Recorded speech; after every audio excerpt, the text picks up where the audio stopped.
اور یہ ظاہر ہو سکے کہ یہی ان کا اسلحہ ہے، کیونکہ اب تک اس پر کسی نے خاص طور پر توجہ نہیں دی تھی۔ تو یہ چیزیں ایسی جگہ رکھ دی گئیں جہاں عام لوگوں کے ہاتھ نہ پہنچ سکیں، اور کیا ہی عمدہ ذہانت تھی نادر کی۔ یہاں قیام کیے ہوئے تیسرا دن گزر چکا تھا اور یہ چوتھی رات تھی۔ رات کو کھانا وغیرہ کھانے پینے کے بعد وہ سو گئے تھے۔ چونکہ الہا بھی انہی لوگوں میں سے ایک تھا، اس لیے اس کا اطمینان بھی ہر حالت میں بے حد ضروری تھا۔ چنانچہ فینٹ اور مشل ہمیشہ ایک ہی جگہ سویا کرتے تھے جو سب سے بہتر مقام رکھتی تھی، اور ابھی تک اس سلسلے میں کوئی ایسی بات سامنے نہیں آئی تھی جس کے بارے میں یہ کہا جائے کہ ہیومان نے اس طرف خاص توجہ دی ہے۔ وہ غالباً اپنی ہی کارروائیوں میں مصروف تھا۔ اس رات نادر تنہا سو رہا تھا۔ مونٹا اور کوہالا الگ جگہ تھے کہ رات کے آخری پہر میں نادر نے کچھ سرسراہٹیں سنیں۔ اسے یوں محسوس ہوا جیسے کوئی دبے قدموں چل رہا ہو۔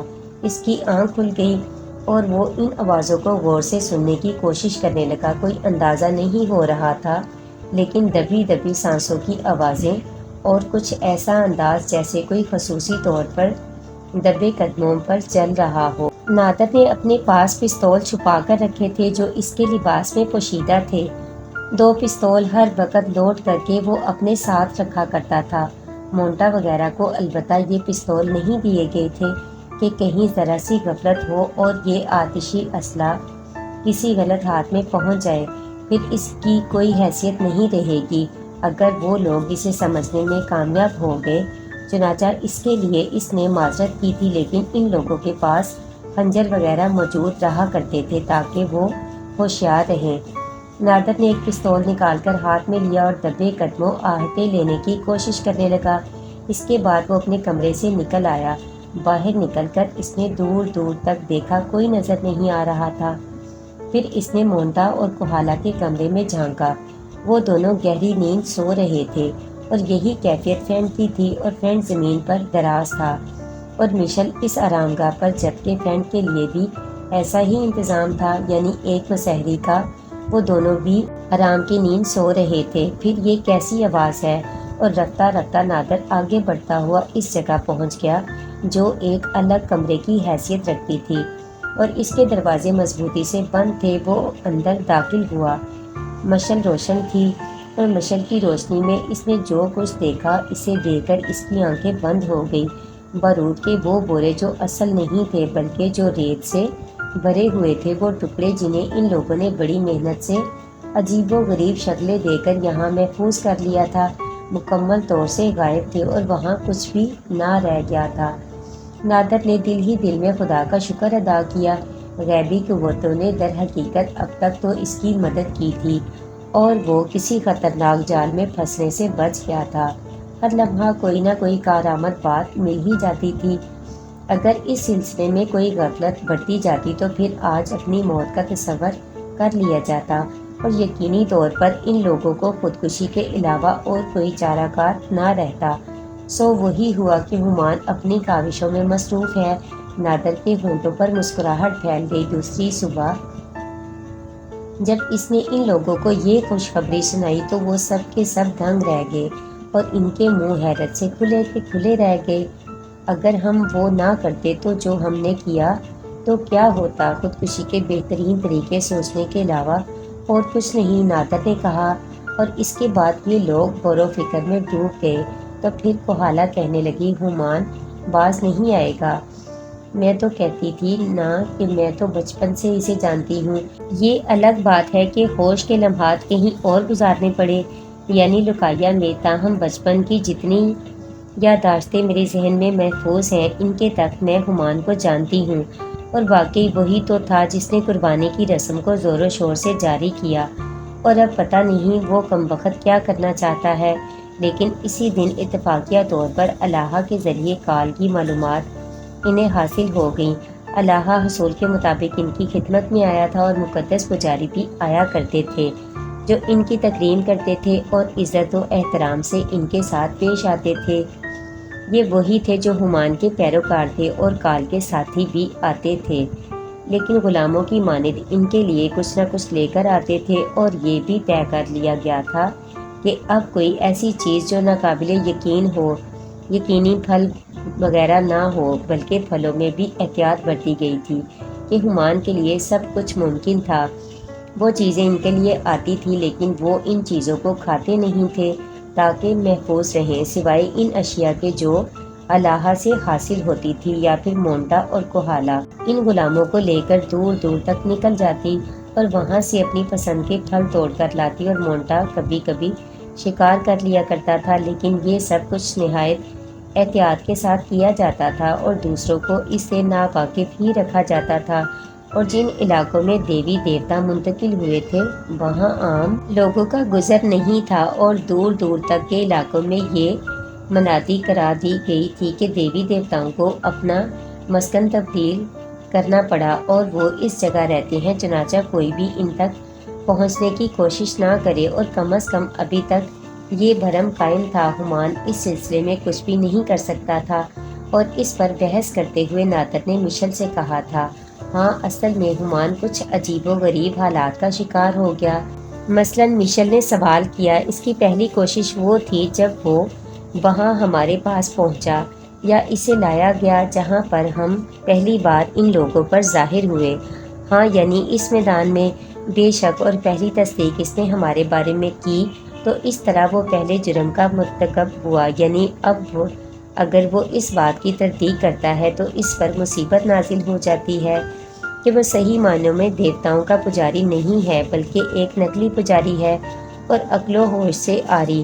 تو ظاہر ہے اس کے بعد جب اس نے دوسری کوشش کے طور پر ہمارا اعتبار حاصل کرنے کے لیے وہاں بت کی قربان گاہ پر اس بات کو دوسروں کے سامنے بیان کیا اور دیوی دیوتا کی آمد کی خوشی میں ان لوگوں سے استقبالیہ الفاظ کہلوائے، تو اس کے بعد اب یہ گنجائش نہیں ہے کہ اس کے پاس وہ ہماری تردید کر سکے۔ لیکن اللہ آیا اور اللہ نے جو انکشاف کیا اور جو اس نے بتایا کہ کال کے ذریعے جو ہوا، اور یہ بھی بتایا کہ اس نے کال اب مکمل طور پر ان کی مٹھی میں ہے اور وہ خود بھی عاجز ہے ہمان کی حرکتوں سے۔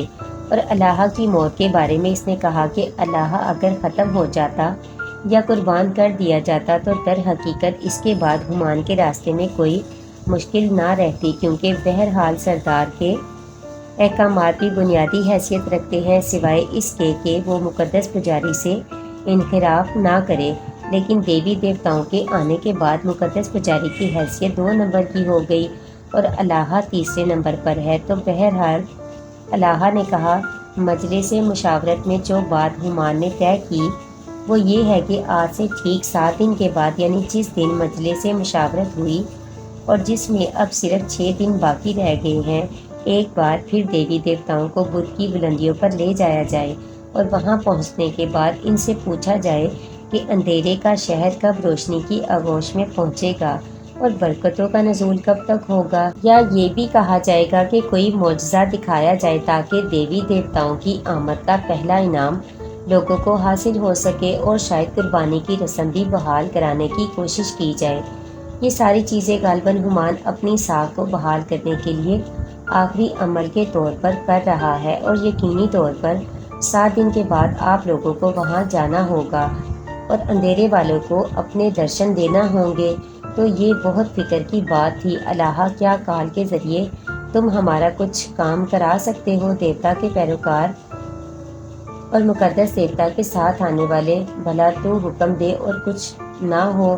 نہیں، یہاں حکم کی بات نہیں ہے اللہ، اب تو تم یہ بھی جانتے ہو کہ ہمان تمہارا بھی دشمن بن چکا ہے اور تم قربانی کے پتھر سے اٹھ کر چلے آئے ہو، تو غالباً ہمان کے لیے اس سے زیادہ بے عزتی کی بات کوئی نہیں ہوگی، اور جیسے ہی موقع ملے گا وہ اپنی کوشش میں کامیاب ہو گیا تو تمہیں بھی یقینی طور پر وہ موت کے گھاٹ اتارنے کی کوشش کرے گا۔ میں جانتا ہوں، اللہ نے خشک ہونٹوں پر زبان پھیرتے ہوئے کہا، اب یہ بھی ضروری ہے کہ جتنے لوگوں کو تم اپنے ساتھ شامل کر سکو کہ ہمان کی کوششوں کو ناکام بنا دیں، تو تمہیں یہ کرنا ہوگا۔ تم جو کہو مقدس آقا، میں حاضر ہوں۔ تو پھر ٹھیک ہے، ابھی تو 7 دن باقی ہیں، ہم مشورہ کرنے کے بعد تم سے کوئی کام لیں گے، لیکن خبردار ایسے لوگوں کا انتخاب کر لو جو اپنی گردنیں کٹوا دیں، لیکن وہ نہ کہیں انہیں جس کے لیے منع کیا جائے۔ دیوی اگر اپنے ہونٹوں سے انہیں کسی کام کی ہدایت دے گی تو کسی کی مجال جو وہ کوئی انفراف کر سکیں۔ بس تو ٹھیک ہے، تم آج سے تیسرے دن ان لوگوں کا انتخاب کر کے ہمارے پاس انہیں لے آنا۔ ٹھیک ہے مقدس دیوی دیوتا، میں ایسا ہی کروں گا، الہا نے کہا۔ پھر جب الہا چلا گیا تو میشل نے اور فرینڈ نے سوالیہ نگاہوں سے نادر کو دیکھا۔ نادر نے کہا، اور ان لوگوں نے مجبور کر دیا مجھے کہ اپنی زندگیاں بچانے کے لیے مختلف انداز سے سوچوں۔ یعنی یہ کہ بحالت مجبوری ہمیں اپنے تحفظ کا بندوبست کرنے کے لیے ہو سکتا ہے کہ کچھ کو ہلاک کرنا پڑے۔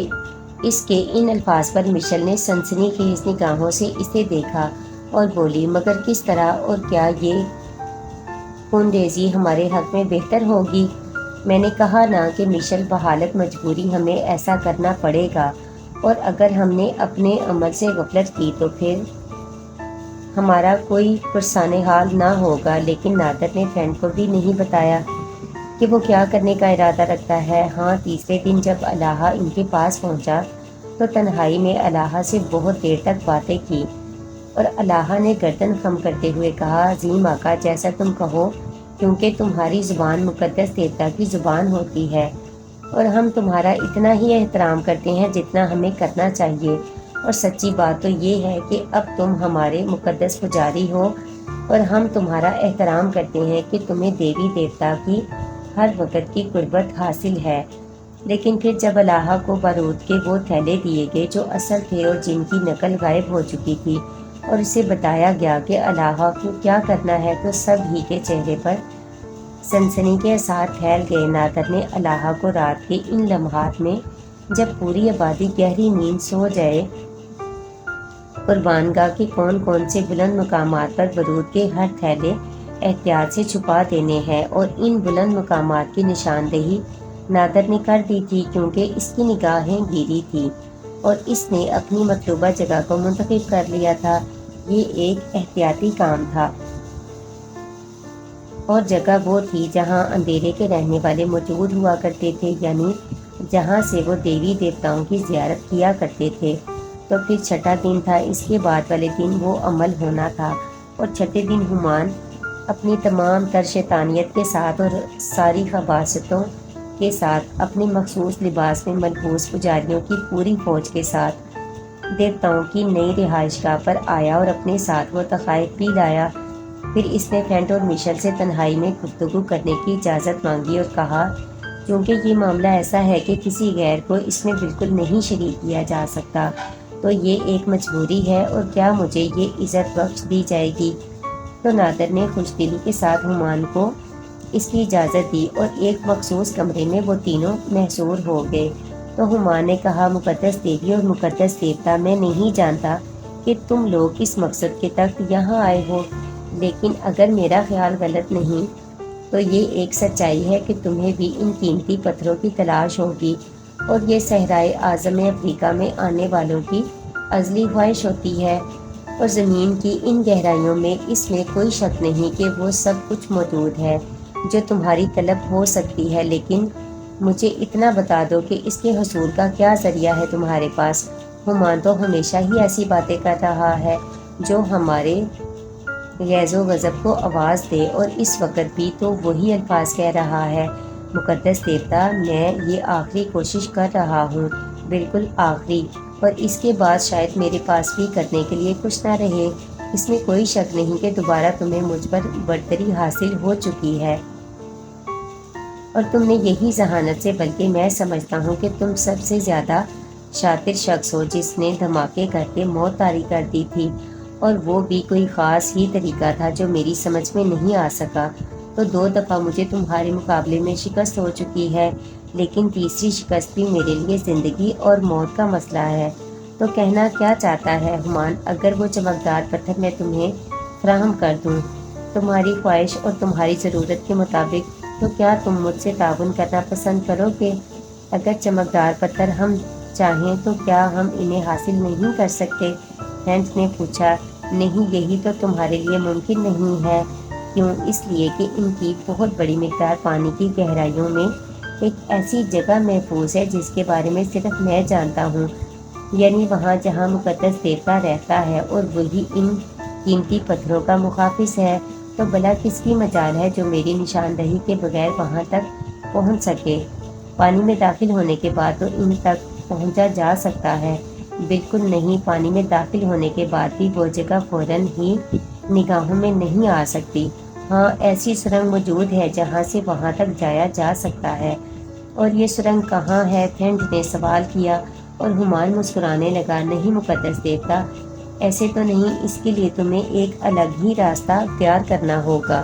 ہمایوں، میں تجھے حکم دیتا ہوں کہ اپنی فضول باتوں کو بند کر، اور خبردار، یہ تیسرا موقع ہے تیرے لیے کہ ہم نے تجھے معاف کیا، ورنہ اس وقت تجھے بھی موت کے گھاٹ اتارا جا سکتا تھا۔ جب دھماکے ہوئے تو دنیا والے دیوتاؤں کے قبضے میں چلے گئے جو ان لوگوں کو ہلاک کرنے والے تھے، یعنی الہ کو اور دوسرے لوگوں کو۔ میں شرمندہ ہوں مقدس دیوتا، اور واقعی بڑی احمقانہ باتیں کر رہا تھا۔ میں نہ جانے کیوں میرے دماغ پر کوئی ایسی قوت حاوی ہو گئی جو مجھے یہ فضول باتیں کرنے پر مجبور کر رہی تھی۔ مقدس دیوتا، کل کا دن زیارت کا دن ہے، اور کل تیری دوسری زیارت ہوگی، اور میں نے اندھیرے والوں کو اس کے لیے کہہ دیا ہے کہ تم کل سب قربانی کے بت کے سامنے جمع ہوگے، اور تم انہیں اپنی زیارت کراؤ گے، اور وہ تم سے ان برکتوں کے بارے میں سوال کریں گے جو تم ان کے لیے لائے ہو۔ تو کل کا دن تیار رہنا، اور تمہیں اپنے تمام ساتھیوں کے ہمراہ وہاں پہنچنا ہے، اور اس کے بعد میں اجازت چاہتا ہوں۔ ہمایوں نے مزید کچھ نہ کہا سوائے اس کے تعظیم بھی انہیں سجدے میں پڑا رہا، اور اس کے بعد اٹھ کر اپنے پجاریوں کی فوج کے ساتھ وہاں سے واپس چلا گیا۔ لیکن نادر بے قرار تھا یہ جاننے کے لیے کہ اب یہ شیطان کیا ارادہ لے کر آیا تھا اور کیا کہہ گیا۔ تو مشل اور فرینڈ متفکر بیٹھے ہوئے سوچ میں ڈوبے ہوئے تھے۔ نادر، مونٹا اور کوہالا ان کے پاس پہنچ گئے تو نادر نے سوال کیا، اب کیا کہتا تھا یہ؟ کل ہمیں زیارت کے لیے بت پر پہنچنا ہوگا، فرینڈ نے بتایا۔ یہ بات تو میرے علم میں تھی، اور اس سے پہلے اس کمبخت نے آخری بار ہم لوگوں سے مصالحت کرنے کی کوشش کرنے کی پیشکش کی کہ وہ ہمیں پتھروں کا پتہ بتا سکتا ہے اگر ہم اس کے ساتھ تعاون کریں تو۔ یہ پیشکش کی تھی اس نے؟ ہاں، اس کا مقصد ہے کہ وہ ہمارے یہاں آنے کے مقصد سے واقف ہو چکا ہے۔ وہ ایک شاطر آدمی ہے، اور کس خوبصورتی سے اس نے مجھے لالچ دیا۔ تو تم نے کیا کہا؟ میں نے اسے دھتکار دیا۔ یہ بہتر ہی کیا، ورنہ کیا ضروری ہے کہ وہ کچھ کہہ رہا تھا اس پر عمل بھی کرتا؟ وہ تو ہمارا دشمن بن ہی چکا ہے، اور یقینی طور پر وہ جھوٹ بول رہا ہوگا۔ خزانے کا لالچ دے کر وہ ہمیں اپنی مرضی کے مطابق کہنے اور بولنے پر مجبور کر دیتا، اور اس کے بعد کس طرح اس وقت جب ہم اس کے خزانے کے بارے میں بات کر رہے ہوتے یا اس کے پھیلائے ہوئے جال میں گرفتار ہو کر وہی کر رہے ہوتے جو وہ چاہتا ہے، تو وہ ہمیں اندھیرے والوں کے سامنے کر دیتا اور یہ ثابت کر دیتا کہ ہم جھوٹے دیوی دیوتا ہیں۔ ہاں، ایسا ہی ہوتا، یقیناً ایسا ہی ہوتا۔ لیکن اب، فرینڈ نے کہا، اور نادر پر خیالی انداز میں گردن ہلانے لگا۔ پھر اس نے کہا، لیکن اب اس سے مختلف ہوگا۔ اس کا لہجہ بہت ٹھوس اور پر اعتماد تھا۔ گزرنے والا ہر لمحہ کن پٹیوں میں دھمک بن کر گزر رہا تھا۔ وہ لوگ سوچ رہے تھے کہ ظاہر ہے وہ سب کچھ اتنی آسانی سے تو حاصل نہیں ہو جاتا جس کے حصول کے لیے مہم جو زندگیاں قربان کرتے آئے ہیں۔ ہر بڑے کام کی تکمیل کے لیے قربانیاں دینی پڑتی ہیں، کبھی وقت کی اور کبھی زندگی کی، اور در حقیقت یہ سب کچھ اس قدر آسان نہیں ہوتا جتنا سمجھ لیا جاتا ہے۔ پھر ان لوگوں نے تو اپنی زندگی کا بہت بڑا حصہ انتہائی خوفناک واقعات کے ساتھ سفر کرتے ہوئے صرف کر دیا تھا، اور ابھی تک اپنی منزل سے دور تھے، اور کچھ تھا یا نہیں، لیکن کم از کم ہمایوں انہیں وہ جگہ بتا گیا تھا جہاں ان کی منزل مقصود تھی، یعنی وہ قیمتی پتھروں کا ذخیرہ جو پانی کے نیچے محفوظ ہے۔ اور اب اس جگہ کے بارے میں کیا سرایاں کی جا سکتی تھی؟ لیکن اسی وقت جب ہمایوں سے پیچھا چھوٹے، اور اس میں کوئی شک نہیں کہ نادر نے اپنی زندگی کم از کم ایسے کسی تصور میں نہیں گزاری تھی جس میں یہ تمام خوفناک واقعات ہوں۔ بس یہ تو ایک وقت کی ترتیب تھی جس کا آغاز ہوا تھا اور جو اب انجام کی جانب بڑھ رہا تھا۔ بہرحال سب تیار تھے اور حالات کا انہیں علم ہو چکا تھا۔ پھر وہ وقت آ گیا جب انہیں اسی جگہ پہنچنا تھا جہاں سے انہوں نے ایک دفعہ ایک خوفناک منظر دیکھا تھا۔ اس وقت وہ کھلی جگہ پر سفر کر رہے تھے، لیکن پہلے کی طرح عام لوگوں کو اس طرف نہیں آنے دیا گیا تھا جو ان کی گزرگاہ تھی، اور مختلف راستوں سے گزرتے ہوئے وہ اسی جگہ پہنچے جہاں پہلے انہیں لے جایا گیا تھا، اور سامنے جو ایک عظیم میدان بنا ہوا تھا، ایسی جگہ جہاں کھیل تماشے ہوا کرتے تھے اور جو قدیم طریقہ کار کے مطابق بنائی گئی تھی۔ چنانچہ اس وقت بھی وہ جگہ انسانوں سے کھچا کھچ بھری ہوئی تھی۔ پورا شہر دیوتاؤں کی زیارت کے لیے آ گیا تھا۔ سب سے پہلے فینٹ اور میشل نے اپنے تختوں پر جو چکرا دینے والی بلندی پر تھے بیٹھنے سے انکار کر دیا تھا، اور یہاں ایک بار پھر ہمان کو شکست کا سامنا کرنا پڑا تھا اور ان کی پسند کے مطابق جگہ منتخب کرنا پڑی تھی۔ چنانچہ وہ اس وقت عظیم الشان بدھ کے قدموں میں اور اس گہری کھائی کے عین کنارے پتھر کی بنی ہوئی نشستوں پر بیٹھے ہوئے تھے، اور ہمان ان کے سامنے کھڑا ہوا تھا۔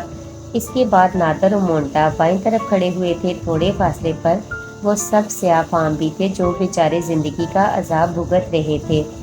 رات سرد اور اداس تھی۔ تھوڑے تھوڑے وقفے کے بعد برف باری ہو جاتی تھی۔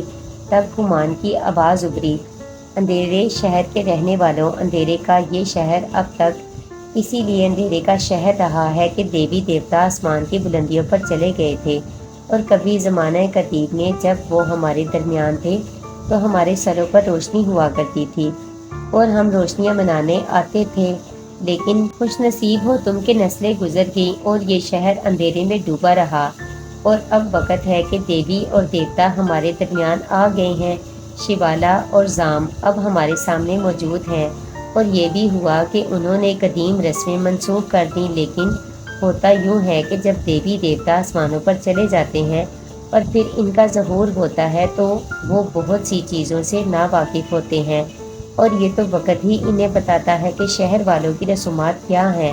لیکن چونکہ انہوں نے کہا کہ ہم وہ رسمیں منسوخ کر دیں اور پانی میں رہنے والے کو خون کی قربانی نہ دیں، تو میں اس میں کچھ ترمیم کا خواہش مند ہوں، اور اس کے لیے میں نے سب سے پہلے ایسی 50 لڑکیوں کا بندوبست کیا ہے جنہیں دیوی دیوتا کے نام پر قربان کیا جائے، مگر میں کیا کروں، وہ سب یہاں موجود ہیں اور یہ اعزاز حاصل کرنے کو بے چین، لیکن اب وہ نا امیدی اور اداسی کا شکار ہیں کیونکہ دیوتاؤں نے اپنے لیے نئی زندگی پسند کی ہے اور قربانی کی رسم کو منسوخ کر دیا ہے۔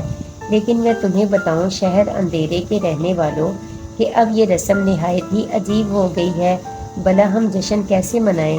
ہم تو خون کو دیکھنے والے ہیں، اور یوں ہونا چاہیے کہ تم سب مل کر دیوی دیوتاؤں سے اپنے لیے رحم مانگو اور ان سے کہو کہ قربانی کی رسم پھر سے جاری کر دی جائے۔ ہم اس رسم کو ترک کرنے کے لیے تیار نہیں ہیں۔ یوں کرو کہ پہلے تم ان سے اس کے لیے رحم کی بھیک مانگو، اور حقیقت یہ ہے کہ زمانہ قدیم سے اب تک انسان سے بڑھ کر وحشی اور کوئی جاندار نہیں ہوا۔ شہر اندھیرے کے لوگ چونکہ انسانوں کو گھین چڑھتے دیکھنے کے عادی تھے اور اس ظالمانہ رسم نے ان کے دل سخت کر دیے تھے، اس لیے وہ خود بھی اس رسم کو ترک کرنے کے لیے تیار نہیں تھے، اور یہ حقیقت ہے کہ مرنے والے انہی میں سے ہوا کرتے تھے، لیکن یہ موت بھی ان کے لیے خوشیوں کا باعث ہوتی تھی۔ اس وقت ہمان کی آواز نے ان کے اندر زندگی جگا دی، اور پھر چاروں طرف سے ایک ہی آواز ابھرنے لگی، اندھیرے کے رہنے والوں، دیوتاؤں سے کہو کہ رسم کی منسوخی کے ساتھ ساتھ ہی وہ ہمارے لیے بھی فیصلے کرے اور فوراً ہی اندھیرے کے شہر کو روشنی کا شہر بنائے، ورنہ ہم ان مقدس رسومات سے محروم ہو جائیں گے۔ تم خود سوچو کہ اب پانی کا دیوتا کبھی خون اور گوشت سے یاب نہیں ہوگا، اور اس کے بعد ہمارے درمیان وبائیں پھوٹیں گی، ہماری کھیتیاں بنجر ہو جائیں گی کیونکہ ہم اس کی محبت سے محروم ہو جائیں گے۔ سنو کارے شہر کے رہنے والوں، دیوتاؤں سے کہو کہ وہ اگر اتنے ہی مہربان ہیں ہم پر تو فوراً ہمارے شہر کو روشنی سے بدل دیں، ورنہ ہمیں قربانی کی اجازت دیں، ہم پر رحمتیں نازل کریں۔ ہمان اپنی تقریر کر کے خاموش ہوا، اور اس میں کوئی شک نہیں کہ اس نے لوگوں کے دلوں میں آگ لگا دی۔ پھر اچانک ہی سامنے کا علاقہ دیوانگی سے بھرپور ہو گیا، ہر طرف سے آوازیں آنے لگیں، خون خون، ہمیں خون چاہیے، لوگ چیخ رہے تھے اور ان کے چہرے غصے سے سرخ ہوتے جا رہے تھے۔ وہ کہنے لگے، ہم اپنے آباء و اجداد کی رسم منسوخ نہیں کر سکتے، ہم خون کے پجاری ہیں، ہمیں خون چاہیے، ہمیں خون چاہیے۔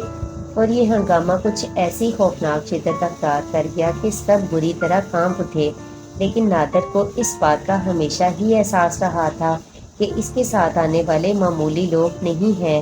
انہوں نے ہمیشہ سخت اور برے وقت میں اس طرح ساتھ دیا کہ خود اسے حیران کر دیا، گویا وہ ہر طرح کے حالات سے واقف تھے اور جانتے تھے کہ کس وقت انہیں کیا کرنا ہے۔ تبھی اچانک ہی مشل اپنی جگہ سے کھڑی ہو گئی۔ اس نے دونوں ہاتھ بلند کیے اور چاروں طرف ایک خاموشی نازل ہو گئی۔ مشل کی نرم، باریک لیکن پاڑدار آواز ابھری، اندھیرے کے رہنے والوں، کیوں دیوتاؤں کے غصے اور قہر کو آواز دے رہے ہو؟ اب یہ جرأت ہو گئی تمہاری کہ دیوتاؤں کے احکامات کے خلاف آواز اٹھاتے ہو؟ سنبھل جاؤ، کہیں یوں نہ ہو کہ تم پر میرا قہر نازل ہو۔ سنبھل جاؤ کہ تم پر آگ نہ برسنے لگے۔ میں نے کہہ دیا ہے، اور یہی الفاظ اندھیرے کے دیوتا کے ہیں، کہ ہم اب انسانوں کا گوشت اور خون قبول نہیں کر سکیں گے۔ مشل کی آواز پر ایک لمحے کے لیے خاموشی طاری ہوئی تھی، لیکن پھر شور بلند ہو گیا، جو گزشتہ شور سے زیادہ شدید تھا۔ چند لوگ غصے سے بے قابو ہوئے جا رہے تھے اور اس سنگی چبوترے کی جانب بڑھنا چاہتے تھے جس پر مشل فینٹ اور ان کے ساتھی موجود تھے، جو شدید غصے کے عالم میں آگے بڑھ رہے تھے۔ لیکن کمال کی شخصیت تھی اس لڑکی کی بھی، جس نے ایک بار پھر ہاتھ بلند کیے اور کہا، روشنی تو ہم تمہیں اپنے وقت پر ہی دیں گے۔ ہر کام لمحوں میں نہیں ہوتا، لیکن یہ ایک حقیقت ہے کہ بوڑھا پجاری اب اپنی اصلیت سے دور چلا گیا ہے، اور یہ وہ وفادار نہیں ہے جو قدیم زمانے سے مقدس دیوی اور دیوتاؤں کا وفادار رہا تھا۔ میں اسے ظالم قرار دیتی ہوں، اور اگر یہ تمہیں غلط طریقے سے مجبور کر رہا ہے تو اس کے لیے سزا ضروری ہے، اور اس سزا کا انتخاب بھی تم ہی کرو گے، ورنہ دوسری صورت جانتے ہو کیا ہوگا؟ تم نے ہمارا کوئی ایسا عمل تو ابھی تک نہیں دیکھا جو تمہارے لیے برکتیں لانے والا ہو، اور اس میں تو دیر لگتی ہی ہے، اور یہ شہر روشنی میں بے شک تبدیل ہوگا، لیکن صدیوں کی تاریکی لمحوں میں دور نہیں ہوتی۔ اور اندھیرے والوں، اب بھی تمہاری آواز بند نہ ہوئی تو میں تم پر قہر برساؤں گی، تم پر آگ نازل ہوگی، اور یہ تمہارا مقدر ہے۔ ہمیں خون چاہیے، ہمیں خون چاہیے۔ مجمع زیادہ جوش اور غضب سے چلایا، اور اسی وقت نادر نے وہ کیا جس کے لیے اس نے نہایت ذہانت سے فیصلہ کیا تھا، اور جس کا اشارہ اس نے مشل اور فینٹ کو دے دیا تھا۔ ایک بار پھر اس نے پستول نکالا، لیکن اس بار کسی ایک شخص پر دھماکہ کرنے کے بجائے اس نے ان بلند جگہوں پر نشانہ لگایا جنہیں وہ اچھی طرح دیکھ چکا تھا، اور جہاں بارود کے تھیلے رکھے ہوئے تھے۔ پھر اس نے 4 فائر کیے، اور بارود کے تھیلے در حقیقت چنگاریوں میں بدل گئے۔ آگ کی لہریں فضا میں نمودار ہوئیں، اور یہ آگ بھیانک طریقے سے مجمع پر برسنے لگی۔ چیختا ہوا مجمع ایک لمحے کے لیے خاموش ہوا، اور اس کے بعد جو خوفناک بھگدڑ مچی تو لاتعداد انسان بھگدڑ ہی کا شکار ہو گئے، اور بہت سے اپنے جسموں کی آگ بجھانے میں سرگرداں، لیکن اس کے بعد موت میں تبدیل ہونے والے تھے۔ اور جو خوفناک ہنگامہ مچا، اس نے ہر چیز نگاہوں سے اوجھل کر دی، اور انہیں گمان نظر نہ آیا کہ بدبخت نہ جانے کہاں چھپ گیا تھا۔ سب کھڑے ہو گئے تھے اور خوفزدہ نگاہوں سے اس حشر سامانی کو دیکھ رہے تھے۔ انسان کی اس قدر بے قدری اس سے پہلے کبھی نہیں ہوگی۔ ہر شخص ایک دوسرے کو رون کر بھاگ جانے کی فکر میں تھا، اور بے شمار افراد قدموں تلے رون کر زندگیاں ختم کر بیٹھے تھے، اور آگ سے جلنے والے دوڑتے ہوئے دوسروں کے جسموں کو آگ لگا رہے تھے۔ چنانچہ یہ سب کے سب اس ہولناک منظر کو دیکھنے لگے، اور کال اور اس کی ساتھی ٹولی اس نے اپنے آپ کو الگ ہی الگ رکھا تھا، حیران نگاہوں سے یہ منظر دیکھ رہی تھی، اور اس کی سمجھ میں نہیں آ رہا تھا کہ ایسا کیسے ہو سکتا ہے، لیکن ان کے دل لرز رہے تھے۔ اور اب بھلا کون تھا جو دیوی دیوتاؤں کی صحیح حیثیت کو نہ سمجھ سکتا، کہ ایسی آگ تو کسی نے نازل ہوتے ہوئے نہ دیکھی تھی۔ بارود کے تھیلوں نے جو دھماکے کیے تھے، انہوں نے پتھروں کو اپنی جگہ سے ہٹا دیا تھا، اور آگ دور دور تک برسی تھی، لیکن اس وقت یہ ضروری تھا کہ یہ لوگ اپنا بھی تحفظ کریں، کیونکہ کوئی بھی غلط صورتحال ہو سکتی تھی۔ چنانچہ انہوں نے بھی پیچھے ہٹنا شروع کر دیا، اور فینٹ نے کال کو مخاطب کر کے کہا، پجاری تو اپنے ساتھیوں کو لے کر پیچھے ہٹ اور ہمارے ساتھ چلتا ہوا اس جگہ آ جا جہاں ہم نے اپنا ٹھکانہ بنایا ہے۔ تو کال کے پجاریوں نے انہیں اپنے تحفظ میں لے لیا، اور بڑے بڑے جالے سیدھے کر لیے۔ نادر نے دونوں ہاتھوں سے پستول سنبھالے ہوئے تھے، اور انہیں دوبارہ لوڈ کر لیا تھا تاکہ اگر مجمع میں سے کچھ افراد یا پھر ہمان کے سازشی پادری اگر ان کا تعاقب کرے تو انہیں موت کے گھاٹ اتارا جائے، اور اس کے بعد یہ ضروری تھا کہ ان تمام لوگوں کو جو ان کے ساتھ آئے تھے اور جو ڈاکٹر آرتھر کے وفادار تھے بندوقیں دے دی جائیں۔ اب صورتحال ایسی ہو گئی تھی کہ ان لوگوں کو اپنے تحفظ کے لیے خون ریزی کے بغیر چارہ کار نہیں تھا۔